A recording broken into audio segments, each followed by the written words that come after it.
Olá, benditos! Esse capítulo começa com um resumo do reinado de Jorão, ou Jeorão, no reino do norte de Israel. Ele era filho de Acabe, um dos piores reis de Israel, e de Jezabel, a pior rainha que Israel já conheceu. E, para completar, aderiu aos pecados de Jeroboão, levando o povo a pecar, fazendo o que era mal aos olhos do Senhor. O capítulo segue falando da rebelião de Mesa, rei de Moabe, que nós já mencionamos no capítulo 1. O rei Acabe havia morrido e seu sucessor foi o seu filho Acasias, que reinou apenas 2 anos, morrendo em decorrência de uma queda do segundo andar da sua casa.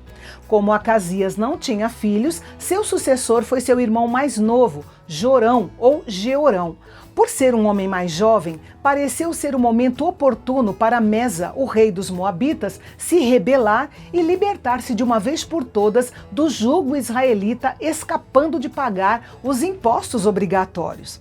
Acontece que o rei Jorão não queria perder toda essa renda, nem desejava que o povo pensasse que ele era um governante fraco.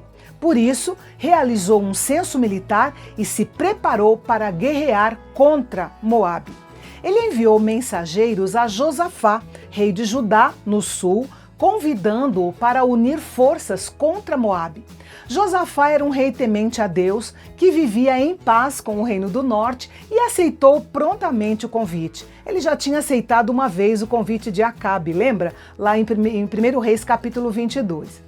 Então o rei Jorão pediu ao rei Josafá um conselho militar, já que Josafá era mais experiente em batalhas do que Jorão. Ele queria saber qual seria o melhor ponto para o ataque. Josafá achou melhor atacar Moabe pelo sul, atravessando o deserto de Edom, na extremidade sul do Mar Morto. E assim, o exército de Jorão saiu de Samaria, marchou 3 dias até juntar-se com o exército de Josafá, no sul, em Judá. Encontraram ainda o vice-rei de Edom com seu exército e junto, os 3 exércitos combinados seguiram em sua jornada contra Mesa, rei de Moabe.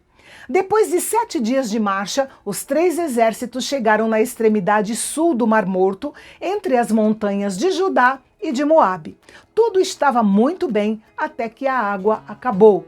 Os soldados estavam sedentos, os animais de carga e o gado que serviria de alimento também precisavam de água. Logo, a consciência culpada de Jorão o convenceu de que essa calamidade era o julgamento de Deus. Seu próprio pecado o fazia pensar que tudo o que acontecia com ele era o julgamento de Deus. Enquanto isso, Josafá procurava saber se não havia ali um profeta do Senhor que eles pudessem consultar. Tanto Jorão quanto Josafá acreditavam que havia um elemento espiritual e divino em toda aquela situação. Jorão acreditava que Deus deveria ser evitado por causa da crise, enquanto Josafá acreditava que Deus deveria ser buscado por causa da crise. Um dos servos lhes falou sobre o profeta Eliseu. Então os 3 reis, em uma clara demonstração de humildade, foram até Eliseu. Quando viu Jorão, rei de Israel, Eliseu foi bem direto com ele, dizendo que ele deveria ter ido consultar os profetas de seu pai Acabe e de sua mãe Jezabel. A fala franca do profeta atingiu a consciência do rei de Israel. Eliseu atendeu os 3 reis, deixando bem claro que estava fazendo isso por consideração ao rei Josafá, que era um homem temente a Deus.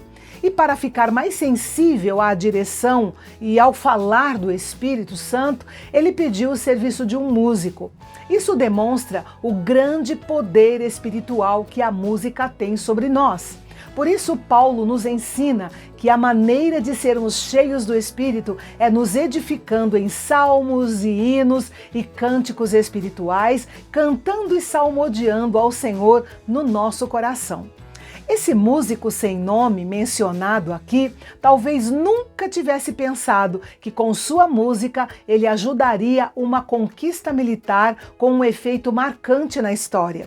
Quando ele compartilhou a sua habilidade de tocar, o poder de Deus veio sobre o profeta. Deus prometeu enviar água em abundância para o vale, mas eles teriam que cavar muitas valas antes que a água aparecesse para que eles pudessem se beneficiar dela quando ela viesse. Quando os reis voltaram da sua visita a Eliseu e disseram aos seus comandantes que ordenassem aos homens para cavar valas, muitas valas, deve ter sido uma ordem difícil de ouvir e de obedecer.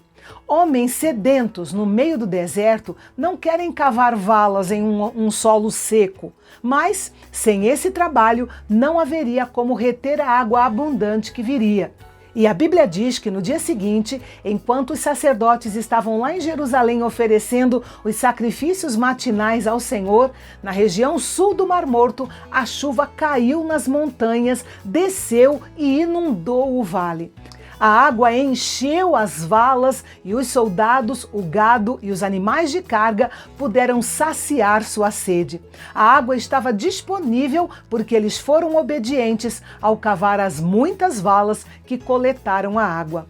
Isso nos ensina o princípio de que Deus quer que nos preparemos para as bênçãos que Ele quer nos dar, deixando a murmuração e a falta de fé, crendo no sobrenatural dele para nós. Ele está empenhado em abençoar e nós devemos estar preparados para receber as bênçãos. Devemos agir não com base na mera força que temos, mas na expectativa daquilo que pedimos, sabendo que o Senhor é fiel para cumprir as suas promessas.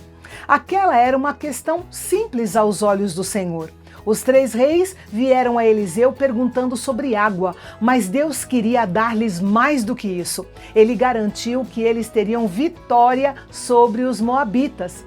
Enquanto as muitas valas se enchiam de água, beneficiando os 3 exércitos, Deus providenciou para que o reflexo do sol na água das valas por todo o acampamento parecesse sangue. Os moabitas, vendo aquela cena, pensaram que os 3 exércitos de Israel, Judá e Edom haviam tido um desacordo e tinham matado uns aos outros, deixando sangue por toda parte. E então eles correram para lá para tomar posse dos seus bens e outras coisas de valor, que seriam os despojos.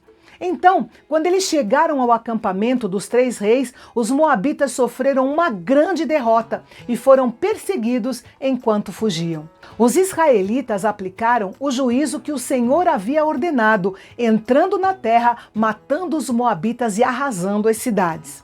Quando o rei de Moabe viu que estava perdendo a guerra, ainda tentou romper as frentes do exército de Edom, talvez com a finalidade de persuadir seus antigos aliados a ajudá-lo, mas seu plano não funcionou. Então ele apelou para o seu Deus, Quemos, oferecendo em holocausto o seu filho mais velho, que seria o seu sucessor. Ele fez isso em público, sobre o muro da cidade. Como resultado, houve uma grande ira do povo contra Israel. Talvez os moabitas tenham reagido de forma inesperada diante daquela cena dantesca sobre o muro da cidade. O fato é que os exércitos de Israel, Judá e Edom suspenderam o cerco e voltaram para as suas terras, satisfeitos com a sua vitória quase completa. E no capítulo de amanhã, nós vamos ver Eliseu envolvido num caso complicado. Ele profetizou a uma mulher que ela teria um filho, só que depois esse filho morreu e a mulher foi até Eliseu para que ele ressuscitasse o menino. O resultado desse caso delicado você confere comigo amanhã aqui no Canal Bendito, o canal de Fala Fácil.